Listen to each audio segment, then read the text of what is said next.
Brothers and sisters, I tell you something. Every time I think about the word, I think about how awesome it is and how positive it is. I can't think of anything in the word that's negative. And in things that appear to be hard, God is just lining you up for a blessing. He's got something for you today that he wants you to really focus on, because I don't care who you are or what position you're in, you are very special to God. Do you understand that? And that we all are his children and he loves us dearly, but he's given each one of us something special to contribute back into the universe. And I want you to know this, that you weren't just supposed to come through here and exist. You're supposed to have a purpose and a plan. And I'm going to read something to you that's just awesome to show you what how God expresses that. He says this, and it's Proverbs 20:24. Men's steps are ordered and ordained by the Lord. I want you to just think about that. And when he's saying man, ladies, he means men and women. Steps are already ordained by the Lord. Now, I want you to we're going to stop for a minute and just kind of focus a little bit. And I want to use a biblical illustration, and then we're going to take something in real life and use it as well. But when I think about Joseph, and when he was a little boy, and how he had a dream that he would really be a king.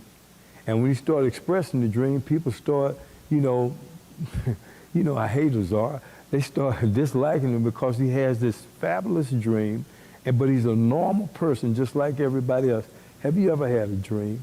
Have you ever saw yourself doing something that just really seems to be impossible and you don't have the means to do it? Let me tell you something.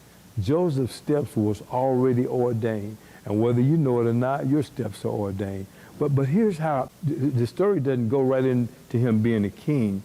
The story has to go through the valley of the shadow of death in order to get prepared to be the king. So his brothers throw him in the pit. He's a slave, and you think, man, he's a slave at 16? Yeah, but it was bigger than that. He was learning how to run a household at 16 years old. And he leaves there and goes on to prison. Oh, it seems like it got worse, right? No, but the steps are already ordained. So while he was in prison, the warden made him in charge of everything. He learned how to run a nation. And when he came out of prison, he sat second in command over a kingdom. See, God already had it planned for him. He already knew what his life was going to turn out to be. He'd already predestined him. Do you realize that he predestined you?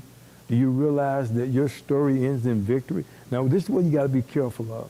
Don't allow the things around you and all the negativism and what you feel and what you see to cause you to get paralyzed and stay in that position.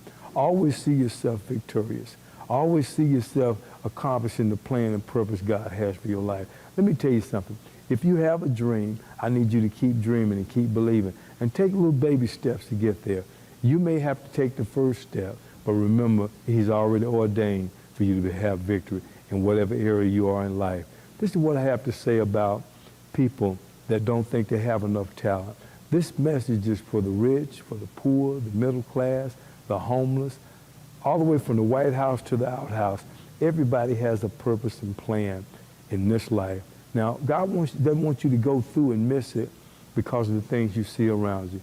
Just keep your mind stayed on him, and I promise you that he'll keep you in perfect peace.